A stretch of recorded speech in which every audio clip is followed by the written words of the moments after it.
Hello, kitties, and welcome to the Grape Jelly Library, where we love to talk about those books.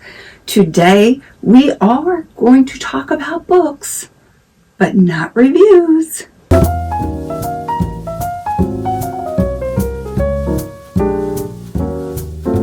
Hi, today we are going to do a book haul. Yes, as busy as I have been, I have made certain to make sure that I have been taking the time to balance out the playing field and not go about my life in the form of work. I have definitely taken time out to do some book shopping, whether it be to and in a brick and mortar store or online. I have some Amazon book hauls. I have some Barnes and Noble book hauls. I have some Book of the Month book hauls. I have book hauls galore in front of me. So I better do a book haul. Now, before I get started, I'm trying to get myself into I don't want to say habit, but maybe that's the correct word, of trying new things. So I'm proud to say that at 54, I am now not really a coffee drinker. You will not see me with a cup of hot coffee in my hand. You will with an iced coffee, maybe once a day. But throughout the day, I'm a tea drinker, man. I'm a tea drinker, and I am proud to say that because it has taken me years to become one. My favorite tea brand at the moment is Tazo. Is that how you pronounce that? Tazo? This is vanilla caramel chai.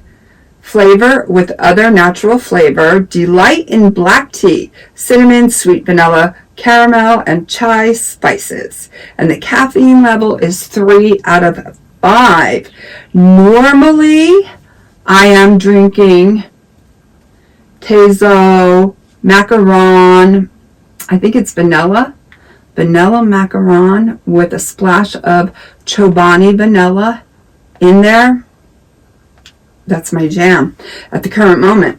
Let's see what this one has. Ingredients: black teas, cinnamon, licorice root, ginger, black pepper, cloves, natural flavor. Okay, let's see where I stand on these ingredients. I'm usually not a picky person. Black tea, yes, I'm down with that. Cinnamon, yes, love it. Licorice root, I have a strong dislike for that.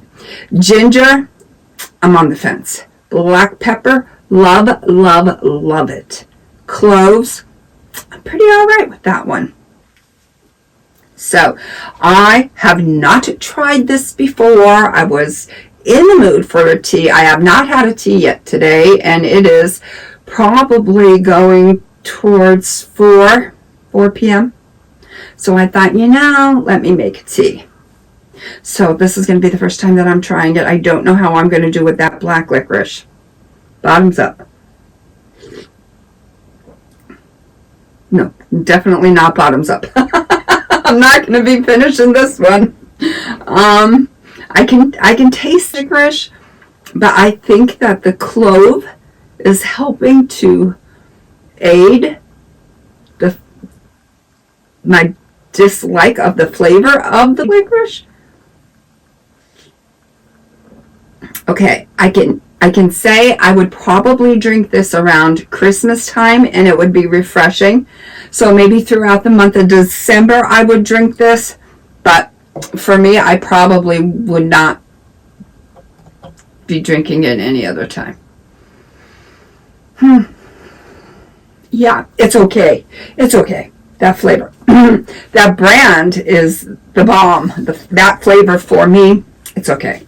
Okay, so yeah, let's see. We're going to do a Book of the Month book. These are the books that I chose for the month of October. They already forewarned me when I ordered these pretty near the first of the month that my book package would be delayed because my books were in high demand. And I was okay with that because I do have a ton of books that I'm already reading. The Second Chance Cinema by Thea Weiss. I chose this. I did because this story to me seems extremely unique. Okay, let's see what this sucker is about. At the end of the dark alley glitter the lights of a glamorous cinema. It's nearly impossible to find. When Ellie and her fiancé Drake stumble upon it during a late-night walk, they're shocked to discover what's playing inside the red velvet auditorium, their formative memories. Drake is nervous about what the cinema might reveal, but he eventually gives in when Ellie insists they return for more viewings. She's haunted by a night from her past that she doesn't fully remember, and this could be her only opportunity to piece the story back together. But as their memories projected on the screen inch closer to the present, they realize they're both keeping secrets from each other. With their wedding on the horizon, Ellie and Drake must decide if seeing their past changes their plans for a future together. Filled with warmth, hope, and a dash of magic, The Second Chance Cinema is both an enchanting escape and a thought-provoking examination of how our memories shape who we are. Doesn't that just seem so interesting? Have you read any stories with a storyline like that? I have not. At least none come to mind. But that is what I chose. The second book that I chose. I'm usually good for 4 or 5, but let's just face it. I do not need another book in this house. I already have tons of books that I need to be reading. But it is so fun to partake in the purchasing or, trips to the library to bring those new stories into your world. Second book I chose, The 10-Year Affair, Erin Summers. This is not a unique storyline. We know that, right? But listen to what this book is about. And tell me you wouldn't have grabbed this one.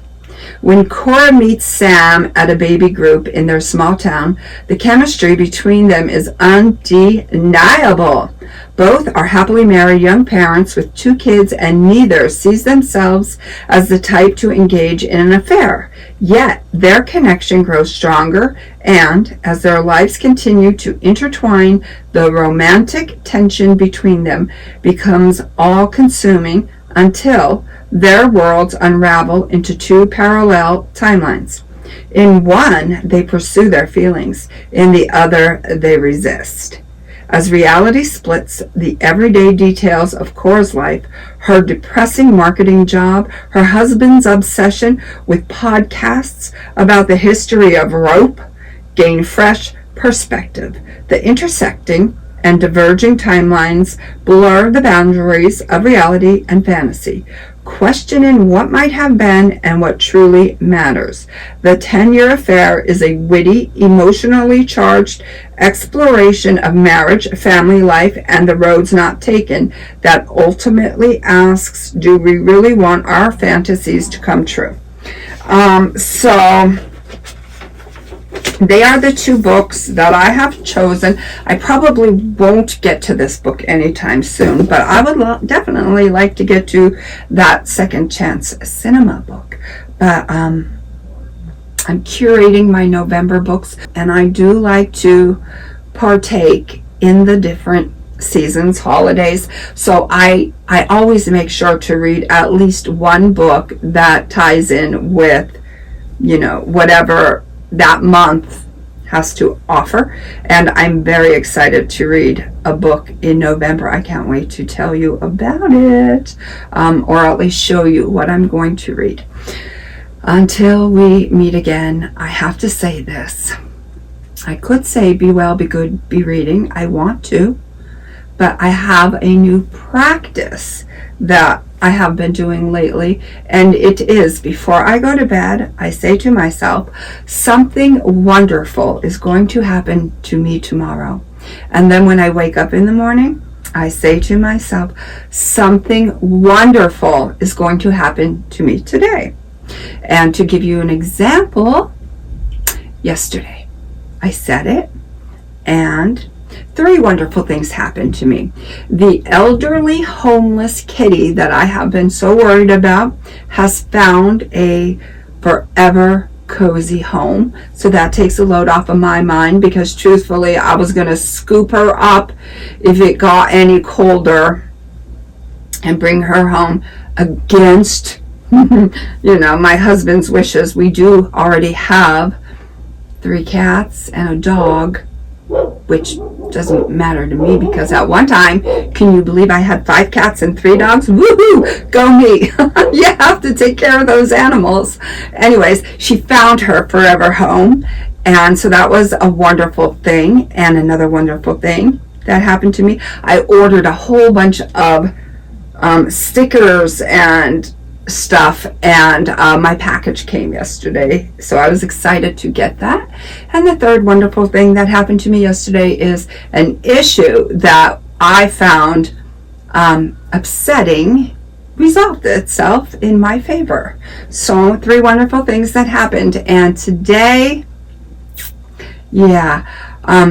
already, yes, many blessings and wonderful things have already happened today. So anyways, with all of that said, I want to say to you, something wonderful is going to happen to you today. It really is. Something wonderful is going to happen to us. Until we meet again, know that I love you. We'll see you next video.